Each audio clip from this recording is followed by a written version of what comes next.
Ashamaa hordoftoonni viidiyoo kanaa hundi keessaniyyuu bakka jirtanitti nageenyi koo isin haa dhaqqabu. Viidiyoo kana dabarsuu dandura immoo daqiiqaa muraasaaf qofa viidiyoo kana akkanaaf laaltan isiniin jedha. Egaa ani obboleessi keessan immoo yeroo darbellee viidiyoo wayii isiniif gaddisen ture. Viidiyoon isiniif gaddisiisan keessatti ati obboleessa keenya jabaadhu nutis immoo si duuka jirra walumaan guddanna. Namni guddina hawwa ta'e taanaan immoo ol giddisiin aadaa keenya namoonni naan jettanis jirtu. Namoonni akkas naan jettanii jabina naaf kennitan sunis horaa bulaa naaf jiraadhaa isiniin jedha. Egaa har'a immoo wanta adda ta'e wayii isiniif qabadhee dhufeen jira. Maybe kanan ani isiniif qabadhee dhufe kana immoo isin yaada akkamii akka naaf kennitan hin beeku. Garuu yaada keessanii immoo ani guutumaaf guutuutti fudhachuudhaaf akkasumas immoo guutumaaf guutuutti isin waliin haasa'uudhaaf qophaa'aadha jechuudha. Hanga isin haasofsiistanitti maybe yaada ani isiniif kennu kanarratti immoo gorsa obbolummaas na gorsuu dandeessu. Akkasumas immoo wanta ani balleesse immoo kana sirreessi jettaniitillee gara WhatsApp kootiitiin lakkoofsan ani koomentii keessa isiniif teechisuun seentaniitoo na gaafachuu dandeessu jechuudha. Egaa wanti ani isiniif qabadhee dhufe hojiin ani hojjechaa jiru. Hojiin ani ittiin hojjedheetoo immoo Waaqayyoof galannaa ta'uu daandii milkaa'inaa irra deemaa jirudha. Hojii sunis maalidha? Hojiin ani hojjechaa jiru kun immoo hojii onlaayiniiti. Hojiin ani hojjechaa jiru kana kallattii lamaan hojjechuun ni danda'ama jechuudha. Dhaabbata guddaa biyyoolessaa keessa kan hojjechaa jiru. Dhaabbata kana keessatti sa'aatii kanatti namoota miiliyoona 57 oli kan hojjechaa jiran jechuudha. Dhaabbata baay'ee guddaadha. Namoonni hedduun immoo malti miliyoonara kan ittiin ta'anidha dhaabbata kana. Bifa kamiin akkamitti hojjetaniiti malti miliyoonara ta'uu danda'an kan jedhu immoo aniif isin waliin haasa'uudhaan isinis gaafii hedduu na gaafachuudhaan anis informationii guutuu isiniif kennuudhaan irra beekuu dandeessu. Maaliif jennaan sammuun keenya kun maaliif uumame? Sammuun keenya kun kan uumame wantoota akkanaa ittiin yaadne gaafanne irra geenye ittiin hojjenne ittiin of jijjiiruudhaaf. Maaliif jennaan inni kun soba jechuu dandeessu. Maybe kun yaada namoota hedduuti. Garuu sobaa miti dhugaadha. Akkamitti ta'e namoonni jettanii na gaafattan yoo jiraattan haayilooppilaanii biyya tokko gara biyya biraatti ittiin deemnu kan isa samiirra ittiin bararru san jechuudha. Isa sanis kan tolche ilma namaati.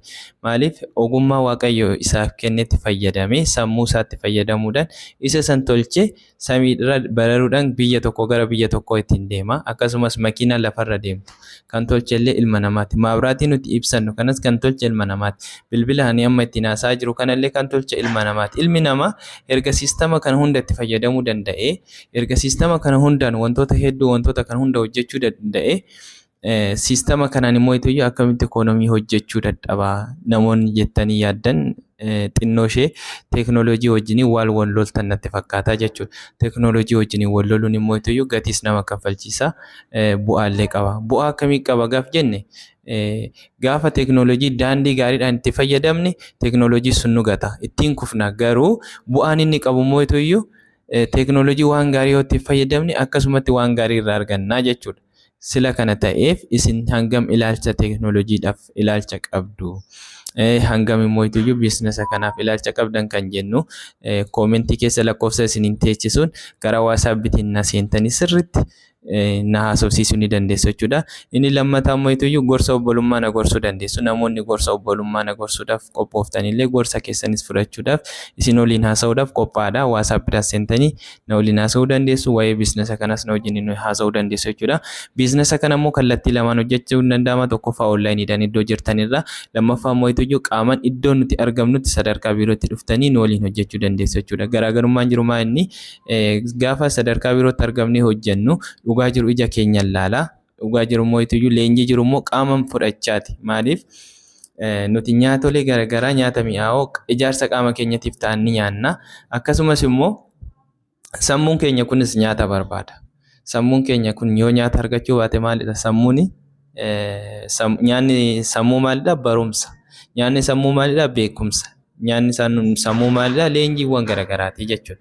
Nuti hangam leenjiiwwan san arganna, hangam barumsa san arganna kan jedhu tokko namoonni sadarkaa biiroo kanatti argamnu tokkoffaa waa'ee biizinasaa ni leenjina. Lammaffaa immoo waa'ee addunyaa akkasumas waa'ee waliigala teeknooloojii akkasumas beekumsa biyya lafaa kanarratti beekuu qabnu jireenya kiyyaaf keetiif jireenya keenyaaf ni ta'a jennee kayyaan kan itti leenjinudha jechuudha.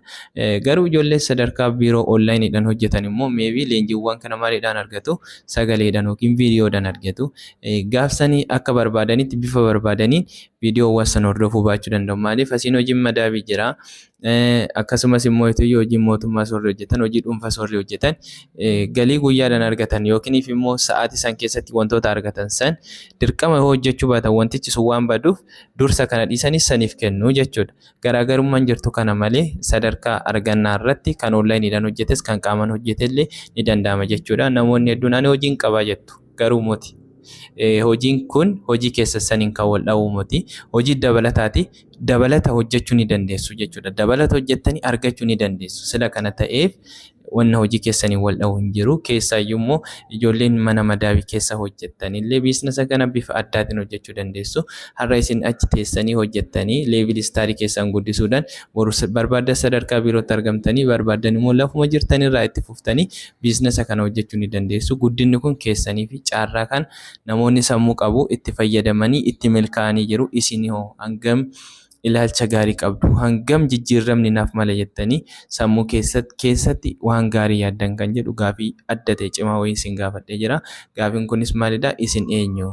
Hangam tokko isin teeknooloojiidhaan waliin lollee hangam tokko isin teeknooloojiitti amantu? Eeshi eega teeknooloojiidhaan wal loltanii Haayilooppilaaниin samiidha, Saawudiidha, Dubaayiidha, Itoophiyaadha, Saawudii maal isin oofu sun illee maalidha?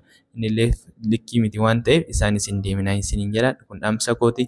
Namoonni viidiyoon kun isin dhaqqabe mootu viidiyoo kana sabiskiraayib gochuudhaan ana obboleessa keessan akka na guddistan tarkaanfii tokko gara fuulduraatti akka na ceesistan abdii guddaan isinirraa qaba. Baay'een isin jaaladha. Naa horaa bulaa. Viidiyoo kana immoo koppii liink naa godhaan jedha. Naaf jiraadha.